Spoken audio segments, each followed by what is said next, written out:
Everest is my game. I cannot write. Never not been educated. My life's hurt me. Alam niyo ba kung bakit ako nandito ngayon? Dahil pagod na akong manahimik.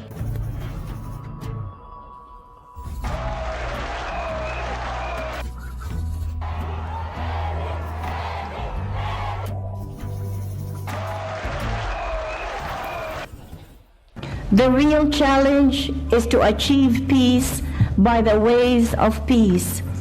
This is the best assurance that it will last and serve as the foundation for the national cooperation that is needed to restore my country's wasted fortunes.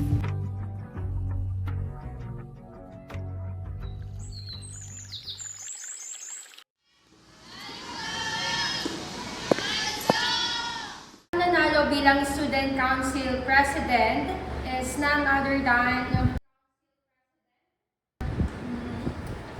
Trade. Ha? Hindi si Svea ang nanalo? Eh siya nga mas may pinakamagandang platform. Huwag ka lang magtaka at magtaka. Alam mo naman sa ganito, lalaki ang pinipili sa ganito. Palagi na lang ba tayong sinusubok ng panahon? Sayang si SD yan, no? Ang dami pa naman niyang plano pero hindi siya napili. Alam mo naman, yung mga babae, mas mahirap paniwala kapag leadership. Okay, una sa agenda. Gusto ko yung paalala na ang final decisions ay dumadaan sa akin. Sana walang reklamo. Kung ang pagbulag-bulagan,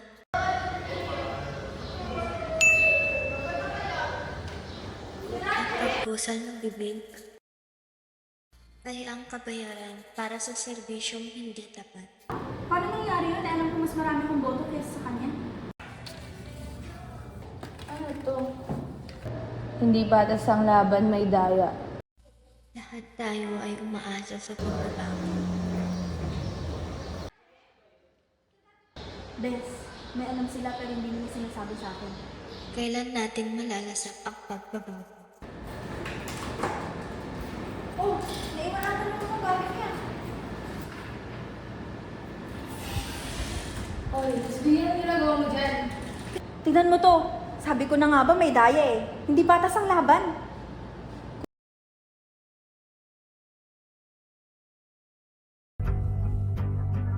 Walang reklamo.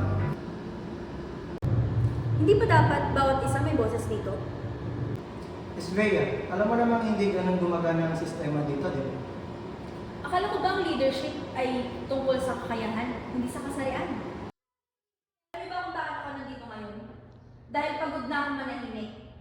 Ang pangarap ko ay hindi lang para sa akin. Ito ay laban ng mga babae hindi nalilitig. At ang tunay na leader ay hindi lang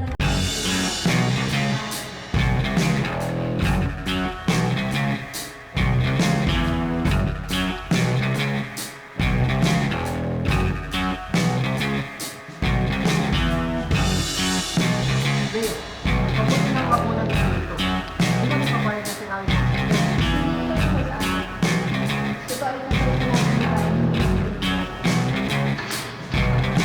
Mahirap palaban ng mga nagmamahal sa Svea. Hindi ka mananat.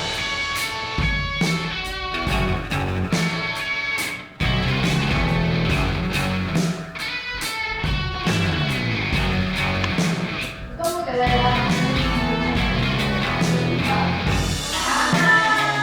Basta babae may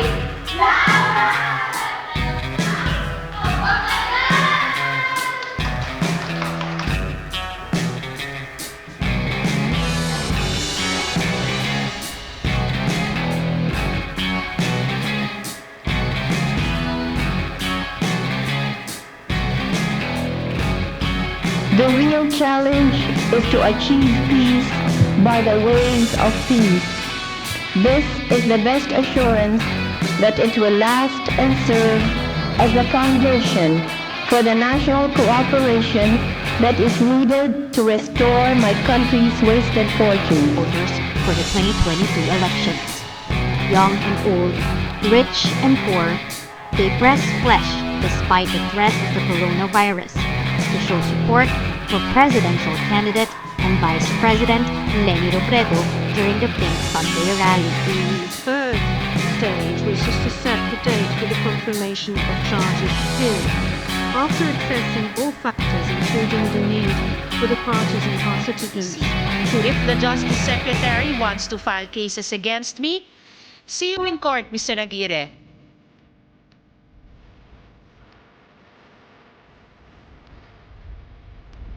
Bea, mas mabuti nang wag mo nang ituloy ito. Hindi kami papayag na sila ng sistema. Hindi ito tungkol sa akin. Ito ay tungkol sa lahat ng babae hindi nagtutulungan. Mahirap kalaban ng mga nasa taas, Bea. Hindi ka mananalo. Pero ako bakit ako nandito? Dahil pagod na akong manahimik.